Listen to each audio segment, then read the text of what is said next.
in this international internet world, there is more going on than I think I was aware of, and I want you guys to get a hold of some of what you can do as well to be able to feel safe, sound, and solid in your internet presence and your internet use. If you look at the digital ID, they're really trying to tighten up this control net that Glenn's talking about. Data is very important, and it's the backbone for the system that they're trying to create, which is really modeled after the Chinese social credit system. I count on the younger generation to actually be savvier in the tech field and understanding this even better than I do. I am Christina Suter, and this is the Real Estate Breakthrough Show, where we talk about the reality of real estate, the mindset you need in order to face the reality of what it is, and tips and tricks to get you moving forward in investing. I am your host, Christina Suter. Hey you, this is Christina with Real Estate Breakthrough. I'm so glad to have you here today. I have Privacy Academy with me. When I saw them present, yes, that's Eric, and then Glenn. So welcome to the show. When I saw them presenting at a mastermind I was like, Jesus, you guys need to know this. You really need to know this information to be able to grab a hold of it. There are so many things changing on the tech side that I'm not sensitive to, but you're going to want to be sensitive to it and understand what to do about it to help protect your privacy, but also to be aware of what's coming down the pike. I already use 2 different computers, but there's still things I can slowly put in place, as Glenn says, just take it one step at a time. But I think it's important to understand that in this international internet world, there is more going on than I think I was aware of, and I want you guys to get a hold of some of what you can do as well to be able to feel safe, sound, and solid in your internet presence and your internet use. So Glenn and Eric, welcome. Why don't you tell us a little bit about you guys and a little bit about Privacy Academy? Yep. Thank you very much for having us. Yeah, thank you. It's an honor to be here.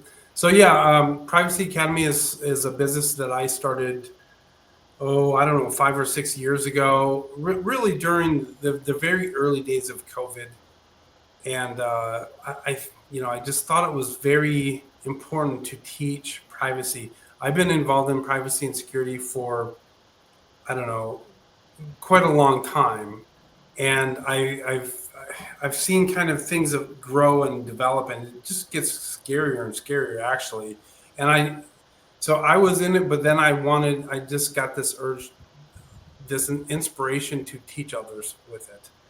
And I think it's I think this is the most important, at least from my perspective, this is one of the most important things today. In today's world, this is absolutely one of the most important things that people have to learn. And so that's really why I've dedicated myself to this. And then my son joined us about 3 years ago. I don't know, 4 years ago? Almost 5 years. Yeah. Okay. 5 years. Okay. So he is a full-on partner. He is awesome. He is, just amazing. So it's a blessing to have him on doing the business with me. As I said when we were talking before I turned on the recording button, I was saying that I count on the younger generation to actually be savvier in the tech field and understanding this even better than I do. And so, Eric, it's really great to have you in the company, because I think Eric, I'm not trying to put you down, Glenn. I'm really not. But I think Eric has some on the ground knowledge that I think really helps him understand what it means and how it can affect. So, all right, why don't you tell us a little bit about, because that was what I wanted, so I want people to know, you really defined it so well when you said there are basically 3 threats, but there are some core things that you can do that answer all 3. So why don't you just take it away and start educating us? Yep. Eric, do you want to start? Yeah, sure. So we usually break it down into 3 different threat groups: hackers, scammers, and thieves. That's one. Everyone's very aware of that. Everyone has heard stories, maybe even of people that they know who have lost money in a hack or a scam. So that's very obvious, and it's the immediate threat. Then after that, you've got big tech companies. So think about social media, think about Apple, Microsoft, Google. These companies are spying on you, and they're collecting data, and they're using that data for specific reasons against you. And then the third tier is government, and that's government overreach. We're seeing it all over. Recently, the UK has had a lot of egregious forms of government overreach with their digital IDs. They're saying that you can't have a job soon without a digital ID. And they're going to tie it to your bank accounts. They're going to tie it to every aspect of your life. So there's a whole spread, whether it's, protecting your assets or protecting your data. They're all threats that you're facing right now. And I think a lot of people are unaware of the dangers that are constantly at their front door. Yeah, and I would. I'm gonna interrupt for a minute. I wouldn't Sure. have used this as a form of threat. I wouldn't have had that point of view because I don't do that point of view in my thinking. But when you guys laid out for me that the UK has started to spend so much time on using digital ID as a way of conforming or controlling people's lives, was when I said, no, I think we do want to understand this regardless of whether it's a threat or not a threat. I really want to say that I think people want to understand what is happening, because I'm a great believer of accepting reality as reality is, and then you're capable of responding to it. You can call it a threat, you can call it a blessing, you can call it whatever you want, but the capacity to respond to it is where power comes from. And so I just want to lay that out there. Glenn, go ahead.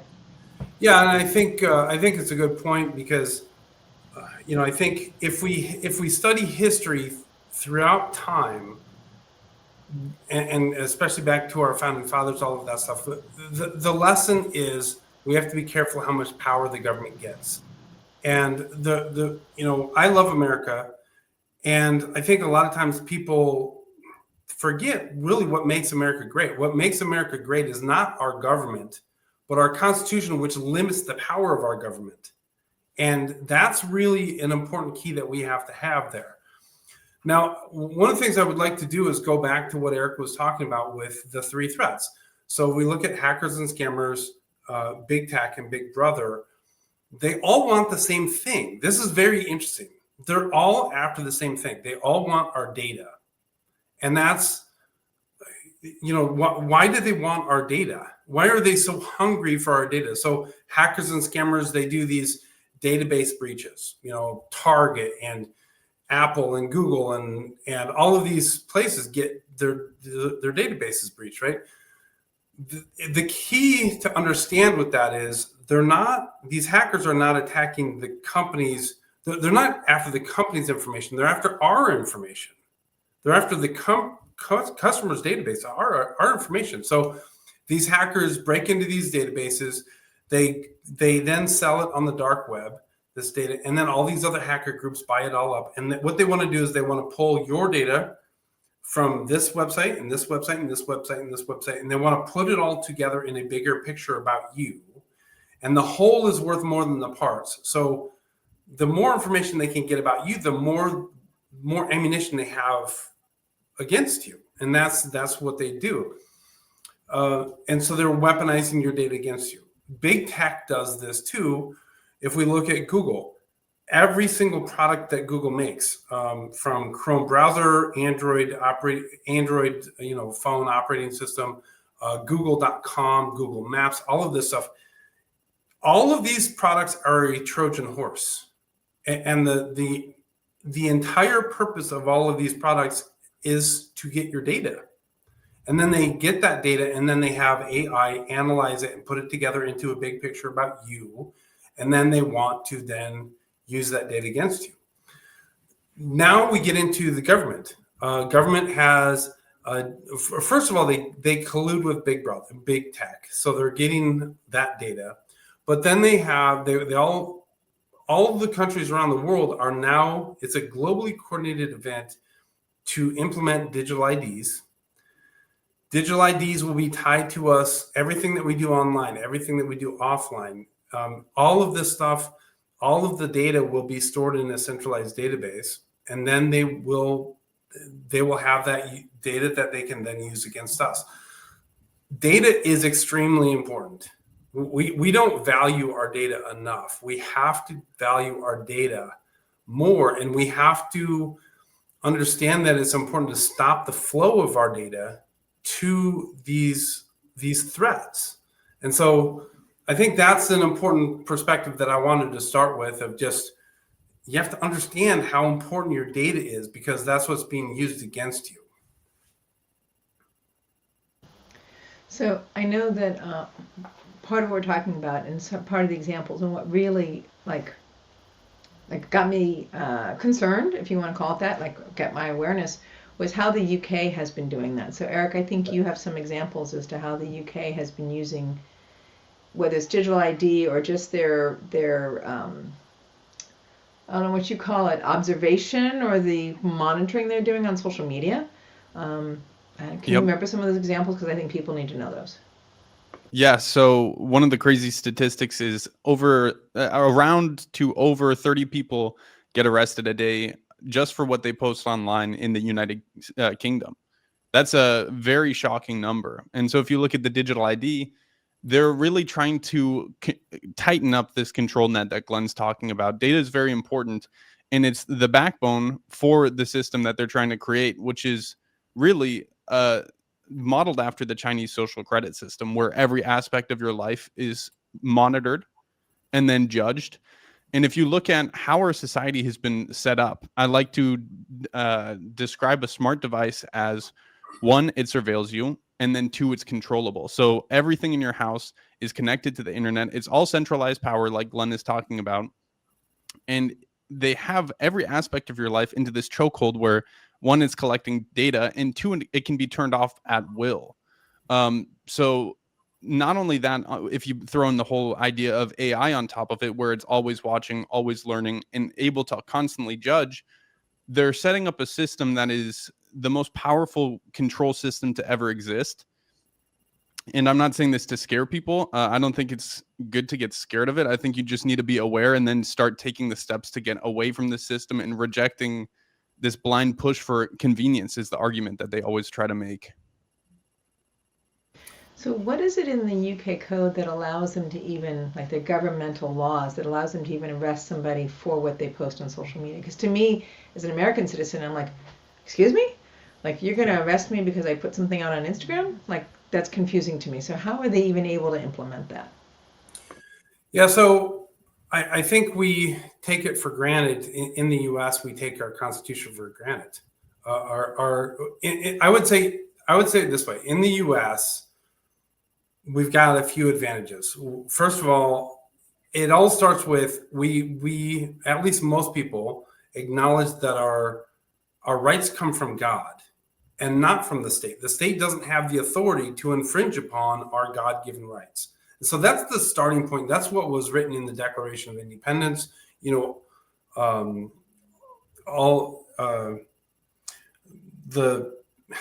rights come from our Creator, and we were devout.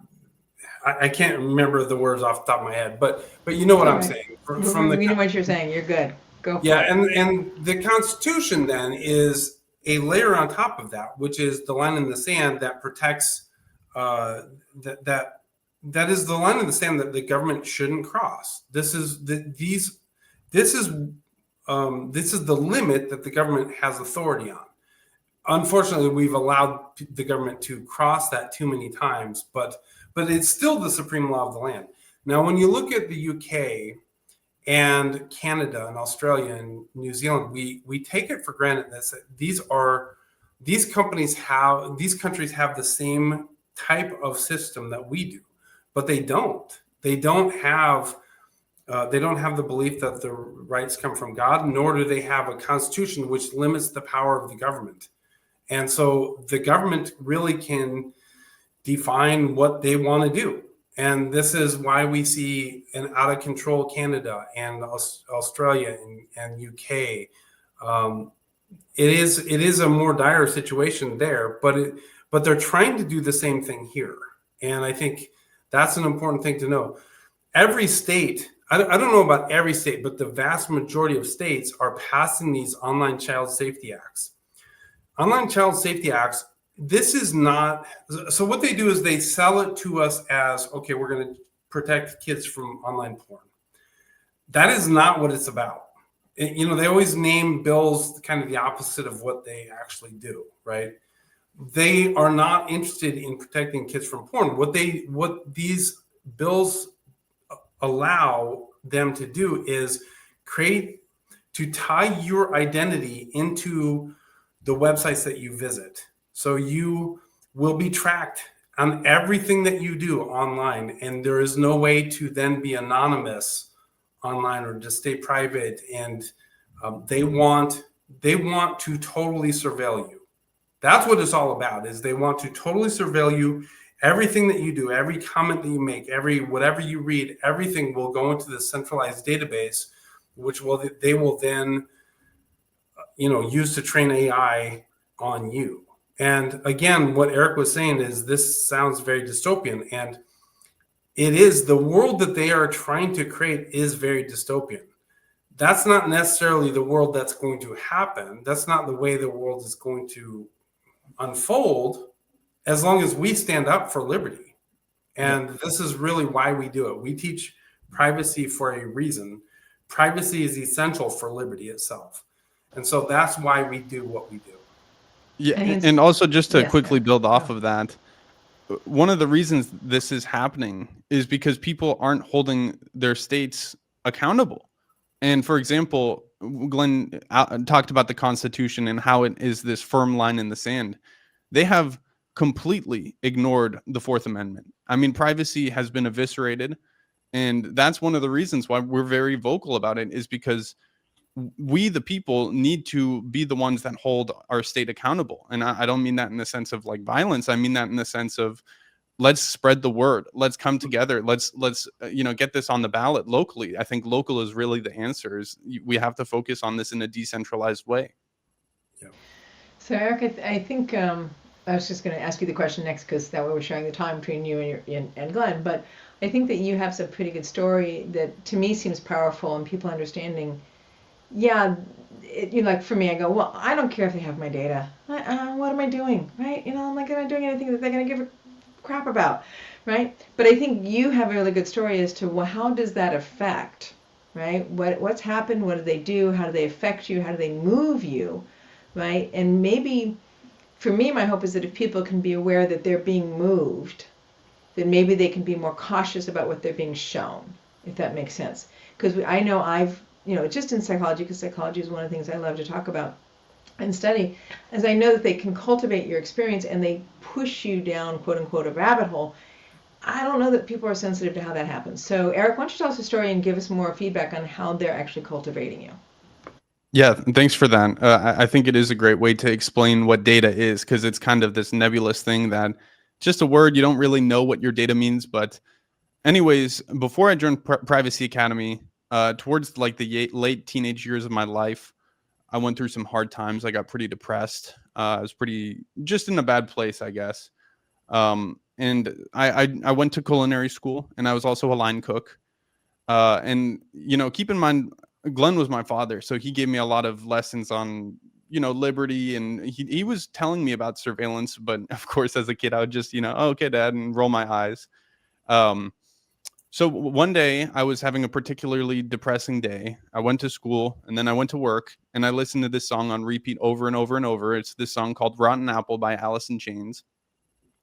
And then after work, I came home and I did what, most kids do when they have some free time. I opened up TikTok and I started scrolling until I found a meme that really slapped me across the face. It was a meme that said, when you're a line cook and you listen to Rotten Apple 24/7 and you want to kill yourself. And it shocked me. I mean, I knew that recommended feeds existed, but to have something so quote unquote tailored to me, it just seemed really unbelievable. It creeped me out so much I uninstalled it. I don't know if I said that already, but yeah, I mean, that's what awoke me to what's going on to some degree. And I was like, okay, I need to start taking this more seriously to listen to what Glenn's talking about. And if you think about it, I mean, think about your phone. It's with you at all times. It sees that I'm traveling to a culinary school. It sees that I'm going to my restaurant. It hears the conversations with my friends. It sees what I text them. It can see through the microphone. I mean, see through the camera, listen through the microphone. It creates this perfect profile. And of course, Spotify's happening on my phone. It sees that I'm repeating this over and over and over. And I mean, what are the odds that I'm a line cook listening to Rotten Apple 24/7 and I'm feeling depressed? So the way it works, I think, is it creates this profile on you, and then it feeds you things in a very, very deceitful, slow way, where what I call it is relatability. So I look at the meme, I go, you're a line cook. And then me as the user, I'm like, yeah, I'm a line cook. And you listen to Rotten Apple 24/7. And then I go, yeah, that's me. So these two things are definitely me. That must mean the third point is me, kind of like a confirmation bias. And then when you get to it is, and you want to kill yourself. It's a very radical example of what happens. I think it happens a lot slower, but usually, I mean, for most people, And I think most people are just completely unaware of what happens, but they're able to use memes and entertainment and all of these different things to just slowly pivot your views on everything, and completely change your worldview. And I think that's one of the reasons why people, especially the youth, are becoming so radicalized today.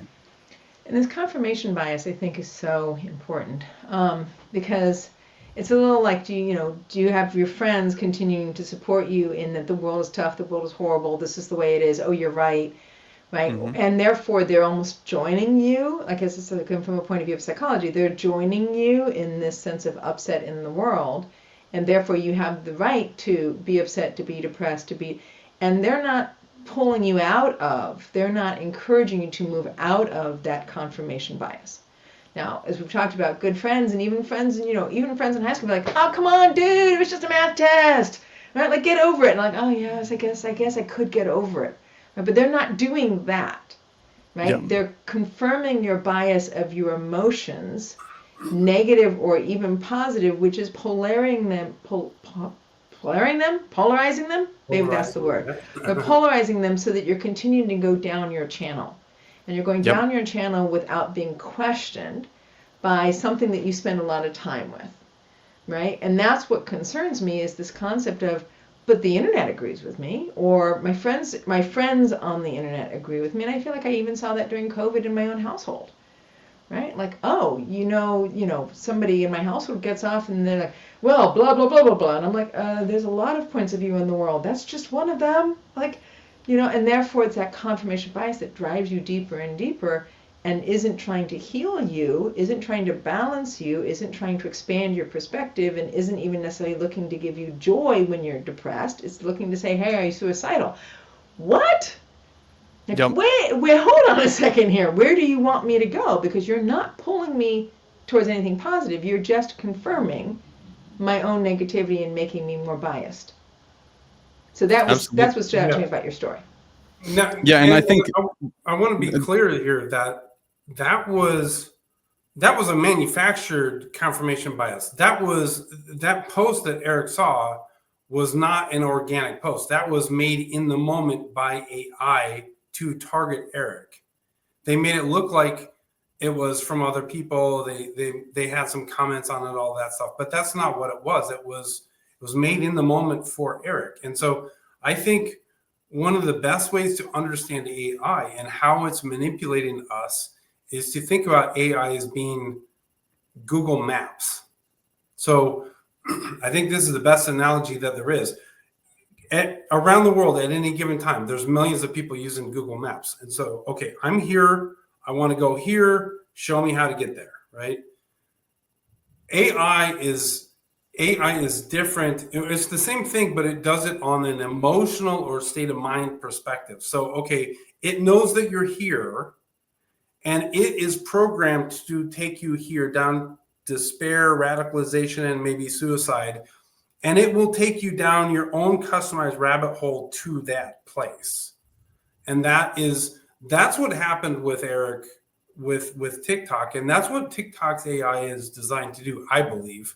I think that's what Instagram and I think a lot of others are also designed to take people down that rabbit hole to despair and radicalization and suicide and all of that stuff. And I think that's why, that's really the point from Eric's thing is this is how AI is being used against us. This is how your data is being used against us. This is at least one of the ways that your data is being used against you. Yeah, exactly. And I think, to me, what's concerning to me about it, and then Eric, I'll let you talk, because it's really your story that we're talking about, and we should let you talk. But what concerns me about it isn't so much that it just takes me down an aisleway of despair, is it wants to heighten my emotions, whatever I'm stating my emotions are, so that I keep clicking in and I keep choosing in. We've known this about Facebook for a long time. They want you to keep choosing in. So even if I'm negative or if I'm positive, right, I'm now no longer being fed a breadth of information. I'm now being limited in that which is available to me, even in my searches, is being limited in what I'm being able to get access to. And that is what, I don't want more polarization. I don't want more right, left. I don't want more people saying, well, my point of view is correct. Look at all the people that support me. My point of view is correct. Look at all the people that support me. I'm like, I don't want you to be in an echo chamber in your life. That actually concerns me, whatever echo chamber you're trying to give me. Eric, please, I go ahead. Yeah, I agree. I appreciate you bringing up that Facebook point. There's a great article by Forbes um, talking about a study that Facebook did in 2012 where they had 689,000 people against any of their will or knowledge, and they did a social test on them where they split it up into two different groups. There's one group where they were showing them, photos of very happy things like babies, cute puppies, flowers, that sort of thing. And then there was another group where they showed them depravity. Uh, like they talked about it, they showed them like dead dogs or gore or violence, war, that sort of thing. And they determined that, like you said, the highly emotional things is what allowed them, is what caused the users to engage, and they stayed longer. And they called the coined the term in the article emotional contagion, where they're able to spread emotions in a very planned route through social media, through the internet. And I will point out, it's not just social media. There's a great article about how Google can just simply rearrange the search results, and that greatly changes how people view things like an election. What I always use as an example is, it's like you have a librarian, or it's like you're at a library, but instead of being able to look throughout all of the shelves, you have a personal librarian, and they get to choose what books they show you. And so, why is that important? Because your worldview is shaped by information. And so if you're letting someone else choose and cherry pick what information you receive, you're allowing these people to choose, your worldview. And that's a very dangerous thing, especially when you understand that a very small select group of people in the world have the power to choose what gets shown and what doesn't.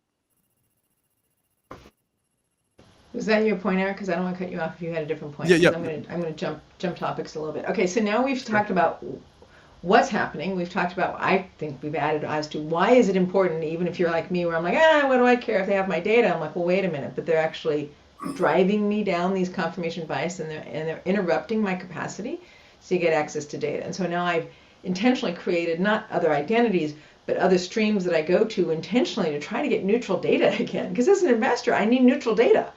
Right? I need to be able to make a sound decision and not just confirm my own bias. Oh yeah, Tulsa's really great. Look at all these great articles about Tulsa. No, I need to know what's, so there's that.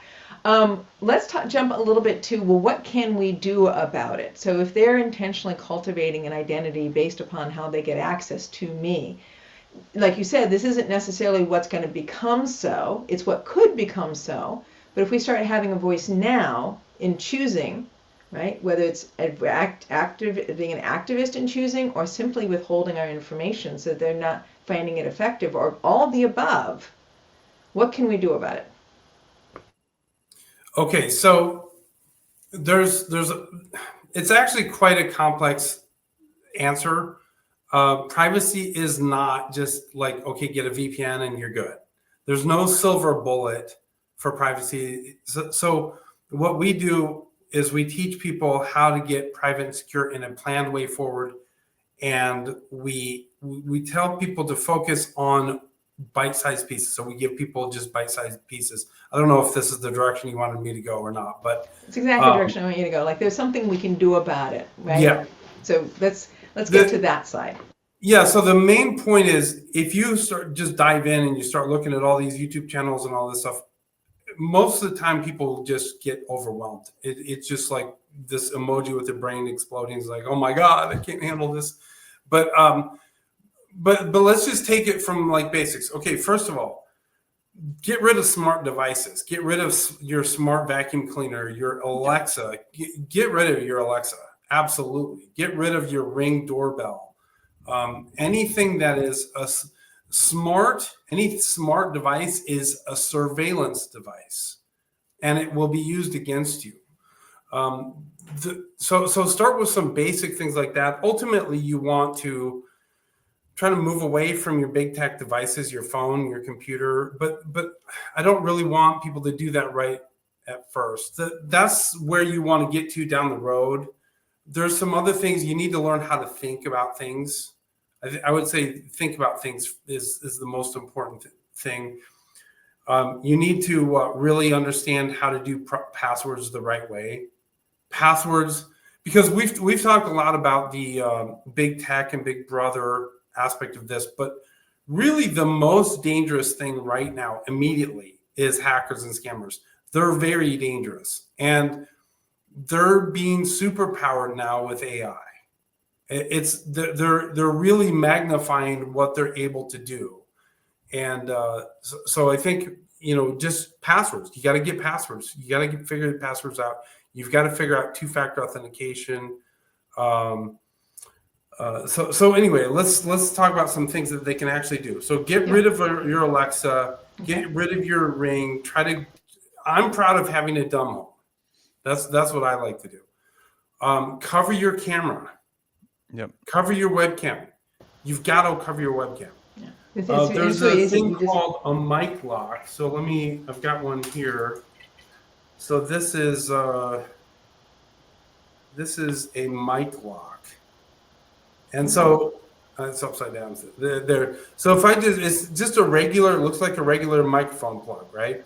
And so what this does is, in this gray part here, it actually has a circuit board that provides electrical feedback to the computer. So if you plug this into your computer, it's going to turn off all microphones on the computer, because it has a circuit board in it that says, okay, this is a live microphone plugged into your computer. So it's going to shut off all the other microphones. Your computer has multiple microphones on it. So that's really important. You want to stop them from listening to you. You want to cover your webcam so they don't, so the NSA or hackers don't watch you. So those are two important things. Yeah, another great one I could think of is if you store your passwords unencrypted. And what I mean by that is if you have your passwords on your notepad on your phone or an Excel spreadsheet, anywhere that's digital, that's not protected, or if you just use the same password for everything, just start off by getting it off of the device. I mean, that's very dangerous to have it on a device. So it's not a final solution, but at least transfer it to a piece of paper and then have that somewhere physically safe and secure. And then, like Glenn said, down the road, you want to learn how to use password management and 2FA. But that's more along the lines of security. And what I always tell people is... So password management, I'll let you have it back in a minute. So password management is something like a bit warden. Is that correct? Exactly. Okay, great. Okay, cool. Now keep going. Yeah. What I always say is, the whole point of this is you want to get your house in order first. And the first part of getting your house in order is protecting yourself from hackers, scammers, and thieves. Like Glenn said, they're the immediate threat. They can ruin your life overnight. Unfortunately, we get emails about that all the time from random people saying, I just found you guys. Can you help? Blah, blah, blah. This happened to me. And it happens all the time. And people never think it will happen to them. So definitely get your house in order security-wise. Don't store your passwords that way. And then also another great just privacy tool, switch to a different browser, a private browser like Brave. That's another great simple thing you can do right away. What about Opera? Is that also a private browser you guys recommend versus like Chrome or Internet Explorer? I like Brave. I like Brave. I think Brave is better. There are some alternatives. So we actually do recommend multiple browsers. So if you have Brave, then you can have the Molvad browser, you can have the LibreWolf browser, and there are use cases for using multiple browsers. Okay. And I'll kind of dive into that real quick if you want. Sure. Brave should be your main browser. But the thing is, you don't want to log into big tech services with your Brave browser. With your primary browser, you don't want to log into Gmail or YouTube or Facebook or anything like that. You want to log into those things from a separate browser. So that maybe use LibreWolf to log into Gmail or YouTube or whatever, and keep that separate from Brave. Okay. And that's what we call compartmentalization. And there's a reason for doing that, but it's probably more time than we have right now to go into. But it is, I confess. Go ahead. But just compartmentalization, and like I said, there's a lot of stuff that you can do. But this using Brave as your primary browser, that's one step in de-Googling yourself. So I think de-Googling yourself is another part of what you should plan on doing. You know, I wish we did have more time, but you're right. We're coming up against time now. So here's the thing, though. You guys have put together a system that people can do this step by step by step. I mean, you gave us like that little mic plug. Fantastic. Get rid of your Alexa. Fantastic. Get rid of your Ring. Use a specific browser. Use multiple browsers to be able to break up your history so that they can't really track you across all that same identity. So now your identity or your habits are in bits and pieces that are harder to create a single story about. Like, that's just a few very simple things that people can do within the first week, 2 or 3. But if they want to go deeper, you guys have an educational course on this. Like, you go step by step. So tell me more about that so that people can, if they want to go deeper, they can. Absolutely, yeah. So that is privacyacademy.com. If you would sign up for the membership, you'd get access to our top-rated classes, our courses. We also have live chats with other privacy experts and people in the community, and we do hold weekly live trainings too. We hold a fundamentals one and an advanced class. We have monthly Q&As. It's fantastic. I'm really, really happy with what we've built, and I'm really grateful to see like such a great community in it too. So whenever you have a question, I see, let's say someone's a student of ours, they put their question in the chat. People respond to it very fast, and it's really awesome to see. So if you're interested, go to privacyacademy.com. We have a free newsletter, and you can also sign up for the membership.